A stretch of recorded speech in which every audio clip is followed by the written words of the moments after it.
મોરબીના માળિયા તાલુકા પોલીસ સ્ટેશનના કોન્સ્ટેબલ રાયમલભાઈ શિયાળ પર લાગ્યો લાંચનો આરોપ। ખોટો કેસ ન કરવા તેમજ હેરાન ન કરવા માટે કોન્સ્ટેબલ રાયમલભાઈ શિયાળે 1 લાખ રૂપિયાની લાંચ માંગી હતી। જો કે આરોપીએ કોન્સ્ટેબલને રૂપિયા ન આપી લાંચની એસીબીમાં ફરિયાદ કરી, જે બાદ એસીબીની ટ્રેપ ગોઠવી અને કોન્સ્ટેબલ રાયમલભાઈ શિયાળ વતી લાંચ સ્વીકારનાર ગુલામ રસૂલ હૈદરભાઈ જામને ઝડપી પાડ્યો છે। હવે એસીબીએ કોન્સ્ટેબલ રાયમલભાઈ શિયાળને ઝડપી પાડવા કાર્યવાહી હાથ ધરી છે। મોરબીના માળિયા તાલુકા પોલીસ સ્ટેશનના કોન્સ્ટેબલ રાયમલભાઈ શિયાળ પર લાગ્યો લાંચનો આરોપ।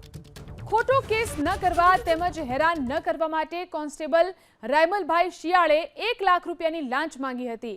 જો કે આરોપીએ કોન્સ્ટેબલને રૂપિયા ન આપી લાંચની એસીબીમાં ફરિયાદ કરી, જે બાદ એસીબીની ટ્રેપ ગોઠવી અને કોન્સ્ટેબલ રાયમલભાઈ શિયાળ વતી લાંચ સ્વીકારનાર ગુલામ રસૂલ હૈદરભાઈ જામને ઝડપી પાડ્યો છે।